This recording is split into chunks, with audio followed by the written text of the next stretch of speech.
एक आग हृदय में हमको जलाना है, भटके हुए जीवन को प्रभु से मिलाना है। एक आग हृदय में हमको जलाना है, भटके हुए जीवन को प्रभु से मिलाना है। एक आग हृदय में।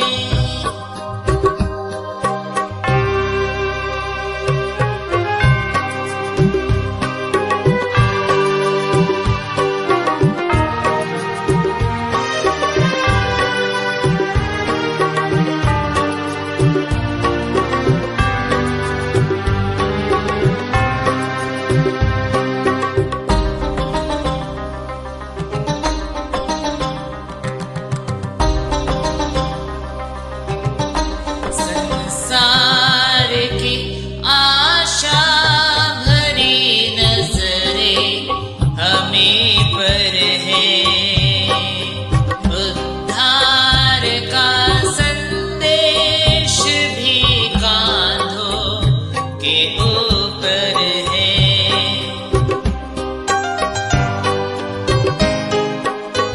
संसार की आशा भरी नजरें हमें पर है, उद्धार का संदेश भी कांधों के ऊपर है। एक दीप से लाखों दिए हमको जलाना है, भटके हुए जीवन को प्रभु से मिलाना है। एक आग हृदय में।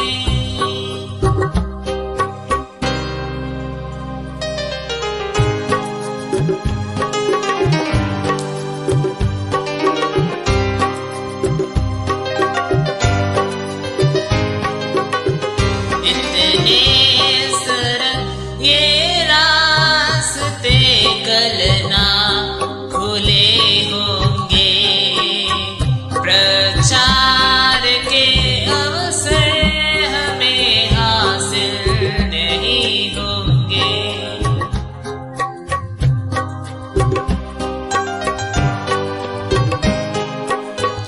इतने सरल ये रास्ते कल ना खुले होंगे, प्रचार के अवसर हमें हासिल नहीं होंगे। तैयार रहना कल हमें खुद को मिटाना है, भटके हुए जीवन को प्रभु से मिलाना है। एक आग हृदय में हमको जलाना है, भटके हुए जीवन को प्रभु से मिलाना है। एक आग हृदय में हमको जलाना है, भटके हुए जीवन को प्रभु से मिलाना है। एक आग हृदय में।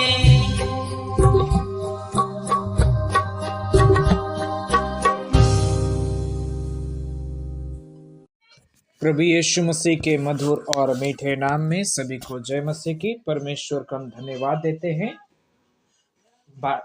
4 दिन का जो बाइबल अध्ययन का आज दूसरा भी दिन है। परमेश्वर ने पहला दिन अच्छे से बिताने दिया, इसलिए धन्यवाद देते हैं। दूसरी दिन का जो आज अध्ययन हम करने जा रहे हैं, आज हम जो शीर्षक है वह है, क्या यहूदी या फिर अन्य जातियों को भी सुसमाचार का दरकार है? ये सवाल है और उसका जवाब हम रोमियो के पत्री और उसका दूसरा अध्याय 1 से लेके 16वीं आयत तक देख पाते हैं। और हम समझ सकते हैं कि ये जो यहूदी लोग हैं और ये जो अन्य जाति लोग हो है, इनको सेल्फ राइचियस करके एक तरह का नाम कर दिया गया है। अर्थात ये लोग अपने आप को धार्मिक समझते हैं, पवित्र समझते हैं, जो कि है नहीं। क्या इन्हें सुसमाचार का दरकार है? ये सवाल है। हम जब पहली आयत को पढ़ते हैं, दूसरा अध्याय का पहली पद, वहां पर लिखा है, अतः हे दोष लगाने वाले, तू कोई क्यों ना हो तो निरुत्तर है, क्योंकि जिस बात में तू दूसरे पर दोष लगाता है उसी बात में अपने आप को भी दोषी ठहराता है। इसलिए कि तू जो दोष लगाता है स्वयं ही वह काम करता है। हम अक्सर देखते हैं कि हमारे समाज में, चाहे वो यहूदी हो या फिर हमारे समाज हो, विश्वासी में भी, क्रिश्चियन में भी, हम एक चीज खास करके देखते हैं, हम दोष लगाने में नंबर 1 रहते हैं। किसी पर दोष लगाने में सबसे पहले जगह में रहते हैं। अरे मैंने देखा था कि उसने ऐसा काम किया, वैसा काम किया, फलाना किया, इधर किया, वो किया। फिर हम ये भी गौर नहीं करते अपने आप में भी, जिस पाप के लिए, जिस कारण उस व्यक्ति को हम दोष लगा रहे हैं, क्या हम वो काम अपने जीवन में कर रहे हैं कि नहीं? अगर कर रहे हैं तो हमारे पास कोई अधिकार नहीं होता कि उस व्यक्ति को हम दोष दें। अगर नहीं करते हैं तो हमारे पास अधिकार तब भी नहीं रहता है। अगर हम पुराने नियम को उत्पत्ति का पुस्तक हम खोले तो शुरुआती में जब आदम और हवा के द्वारा पाप जो इस संसार में फैल चुका है, पहला में आदम को जब परमेश्वर ने पूछा, आदम क्या मैंने तुझसे नहीं कहा था कि तू उस पेड़ में से फल ना खाना? तो उसने अपना ऊपर दोष नहीं लगाया था। उसने ये नहीं कहा था कि हाँ प्रभु, तूने जिस पेड़ से फल खाने कहा था, फल खाने से मना किया था, उसी पेड़ से मैंने फल खाया, ऐसे उसने नहीं कहा। उसने क्या किया? उसने कहा, जिस स्त्री को तूने मुझे दिया था उसी स्त्री ने मुझे फल खिलाया। क्या आदम नहीं जानता था कि उस पेड़ से फल नहीं खाना है? और उस स्त्री ने क्या किया? उस स्त्री ने सांप पर दोष लगाया। क्या आदम ने वो पाप नहीं किया था जिसमें परमेश्वर ने कहा था? आज संसार में हम देखेंगे, चाहे वो यहूदी हो या फिर अन्य जाति हो, हर कोई एक दूसरे पर दोष लगाते हैं। और यही बात हम 9वीं पद में पौलुस अपना पत्री में 5 ऐसे पदों में यहूदी और ये जो अन्य जाति लोग हैं इनके विषय में खास करके कहता है और कुछ कारणों को छोड़ देता है जिससे हम समझ सकते हैं, कह सकते हैं कि इन लोगों को सुसमाचार का दरकार है। जब हम 9वीं आयत को पढ़ेंगे वहां पर लिखा है, और क्लेश और संकट हर एक मनुष्य के प्राण पर जो बुरा करता है आएगा, पहले यहूदी पर फिर यूनानी पर। पौलुस ने यहां पर पहले यहूदी पर क्यों कहा, फिर बाद में यूनानी, ऐसा क्यों कहा? क्योंकि परमेश्वर ने यहूदियों को या फिर इजरायली को चुने हुए लोग माने हैं। एक तरफ से हम देख सकते हैं बाइबल में इजरायली जो है परमेश्वर के चुने हुए लोग हैं, और ये जो अन्य जाति है ये लोग भी परमेश्वर के सृष्टि किए हुए लोग हैं। कहने से हम सभी कोई जो दुनिया में रहते हैं हम सभी कोई परमेश्वर के सृष्टि किए हुए लोग हैं। और परमेश्वर ने अपने वचन में पहले से ही कह दिया है कि जब पृथ्वी के सृष्टि के पूर्व से पहले से ही मैंने तुझे चुना है। इसमें हम समझ सकते हैं कि यहां पर जब 9वीं आयत में कहता है और क्लेश और संकट हर एक मनुष्य के प्राण पर जो बुरा करता है, जो व्यक्ति लोग बुराई करते हैं, यहां पर जब 9वीं आयत का पहला लाइन से आप पढ़ेंगे तो लिखा हर एक मनुष्य पर। उस समय कैटेगरी नहीं दिया था। जब हम बाद में पढ़ते हैं वहां पर लिखा है पहले यहूदी फिर यूनानी, लेकिन ये हर एक व्यक्ति पर आती है। क्लेश और संकट जो है, जो अगर हम देखेंगे आज दुनिया में क्लेश और संकट उन पर इसलिए आती है, कम लोग पर आती है जो लोग बुराई करते हैं। इसका मतलब क्या है कि अगर कोई विश्वासी हो, अगर वो परमेश्वर के वचन के अनुसार चले, क्या उसके ऊपर भी क्लेश जो आता है क्या उसने कभी बुराई किया हो? नहीं, ऐसा नहीं।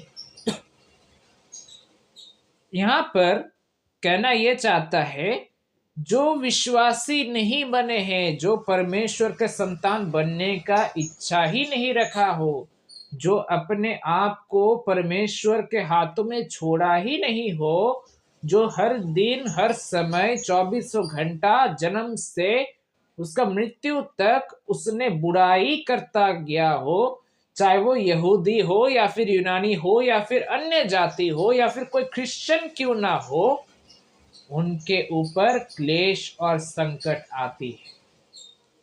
रोमियो के पत्री उसका 2 अध्याय 9वीं पद में वही कहता है।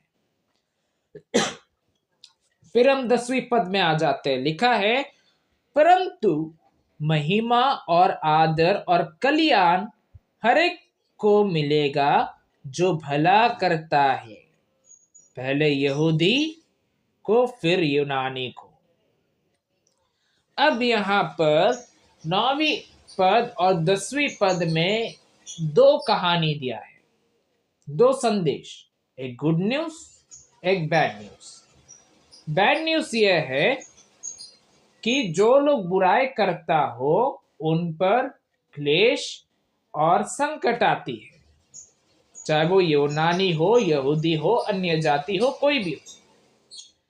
लेकिन जो लोग भलाई करते हैं उनको महिमा, आदर और कल्याण हो। परमेश्वर का वचन कहता है उन पर आशीष हो जो भलाई करते हैं। अभी अगर हम देखेंगे कुछ कुछ विश्वासियों के घर में कुछ कुछ विश्वासियों का घर और एक अविश्वासी का घर में अंतर होता है। दोनों ही क्रिश्चियन है, लेकिन अंतर यह होता है कि ये जो विश्वासी का घर है वो गरीब निकलता है और अविश्वासी का घर जो है वो अमीर निकलता है। इसका मतलब क्या है कि परमेश्वर अविश्वासी को ज्यादा देता है, विश्वासी को नहीं। ऐसा नहीं है। वे लोग अपने कमाई से किए थे, आप भी अपने कमाई से करते हैं, लेकिन दिक्कत वहां पर अंतर यही है कि उनके पास परमेश्वर नहीं है, आपके पास परमेश्वर है। आप में से हर एक कोई जानते हैं कि परमेश्वर हमारा जगत का सृष्टि करता है। इस जगत में जो कुछ भी है उसका मालिक परमेश्वर है। तो परमेश्वर उस अविश्वासी के पास नहीं है जो अमीर है, लेकिन परमेश्वर उसके पास है जो विश्वासी है, जो गरीब है। तो अमीर कौन हुआ? विश्वासी हुआ। जो भी हो, जब हम 9वीं और 10वीं पद को पढ़ते हैं वहां पर हम समझ पाते हैं कि परमेश्वर की ओर से जो बातें आती है, ये जो क्लेश संकट, वो भी परमेश्वर की ओर से आती है, और महिमा आदर और कल्याण वो भी परमेश्वर के पास से आती है। क्यों आती है हम कारण यहां पर समझ जाते हैं। लेकिन जब हम 12वीं पद को पढ़ते हैं, लिखा है इसलिए जिन्होंने बिना व्यवस्था पाए पाप किया वे बिना व्यवस्था के नष्ट भी होंगे, और जिन्होंने व्यवस्था पाकर पाप किया उनका दंड व्यवस्था के अनुसार होगा। नाउ मूसा के समय में जब मूसा जन्म लिया, फिर इजराइलियों को छुटकारा दिलाया, उस समय परमेश्वर ने 10 आज्ञाओं को दिए थे, अर्थात व्यवस्था।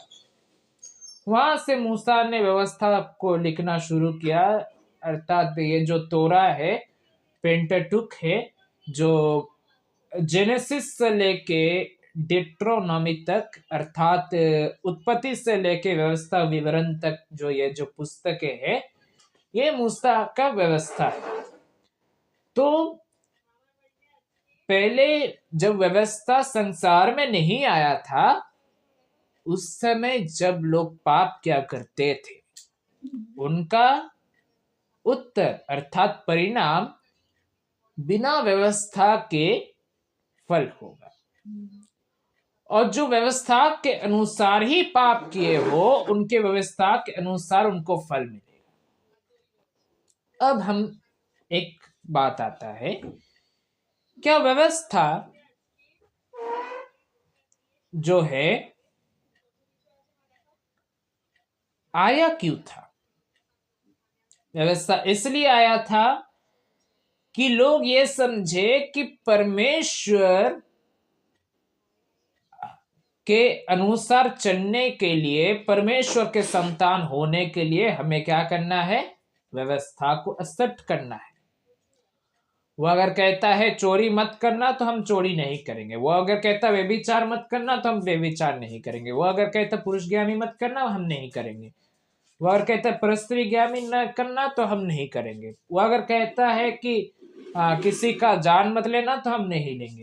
तो ये जो 10 आज्ञा है, सिर्फ 10 आज्ञा नहीं बोलने से, तोरा जो है ये परमेश्वर की व्यवस्था है, हमें समझाता है कि हम कैसे परमेश्वर के संतान होने पाएंगे। ये पुराना नियम में हम देख पाते हैं। लेकिन रोमियो की पत्री यहाँ पर 12वीं पद में यहाँ पर ऐसा कहता है, इसलिए जिन्होंने बिना व्यवस्था पाए पाप किया वे बिना व्यवस्था के नष्ट भी होंगे, और जिन्होंने व्यवस्था पाकर पाप किया उनका दंड व्यवस्था के अनुसार होगा। जिन्होंने व्यवस्था के बिना पाप किए थे तो उनका फल व्यवस्था के बिना ही मिलेगा, और जिन्होंने व्यवस्था के रहते हुए पाप किए उनका दंड कैसा होगा? व्यवस्था के अनुसार। अब मेरे साथ आइए 14वीं पद। लिखा है, फिर जब अन्य जाति लोग जिनके पास व्यवस्था नहीं स्वभाव ही से व्यवस्था की बातों पर चलते हैं, तो व्यवस्था उनके पास ना होने पर भी वे अपने लिए आप ही व्यवस्था है। अब परमेश्वर ने व्यवस्था जो है इजरायलियों को दिया था, अन्य जातियों को नहीं। तब ये जो अन्य जाति लोग हैं वे क्या करते हैं? स्वभाव ही से व्यवस्था की बातों पर चलते हैं, तो व्यवस्था उनके पास ना होने पर भी वे अपने लिए आप ही व्यवस्था है। वे अपने लिए ही आप ही व्यवस्था। इसलिए 15वीं पद में कहता है, वे व्यवस्था की बातें अपने अपने हृदयों में लिखी हुई दिखाते हैं और उनके विवेक भी गवाही देते हैं और उनके विचार परस्पर दोष लगाते या उन्हें निर्दोष ठहराता है। तो उनका जो विचार है, ये जो अन्य जातियों का जो विचार है, उनका विचार के अनुसार वे परस्पर पर दोष भी लगा सकते हैं या फिर उनको निर्दोष ठहरा सकते हैं। अब जब व्यवस्था जो है जब इन अन्य जातियों के पास नहीं था, तो वे कैसे परमेश्वर के अनुसार चलेंगे? वे अपने स्वभाव, उनका व्यवहार, उनको ये समझ में आता था कि ये करने से गलत है या सही है, क्या है नहीं है। वे परमेश्वर ने सबको ज्ञान दिया और उसी से वे ये डिसाइड करते थे कि हमें क्या करना है आगे। अगर चोरी करना गलत हो तो मैं क्या करूं? चोरी करूं। और उनको व्यवस्था नहीं दिया गया, इसलिए वे जब व्यवस्था के बिना पाप करते हैं तो उनका फल भी मृत्यु होता है। इसलिए परमेश्वर का वचन हमें एक बात कहना चाहता है कि ये जो अपने आप को धार्मिक समझने वाले, संत समझने वाले यहूदी और अन्य जाति लोग हैं, इनको भी सुसमाचार का दरकार है, क्योंकि इनका जो उत्तर है हम 12वीं पद में, 2 अध्याय का 12वीं पद में पाते हैं। इस वचन के द्वारा परमेश्वर की नाम की महिमा हो।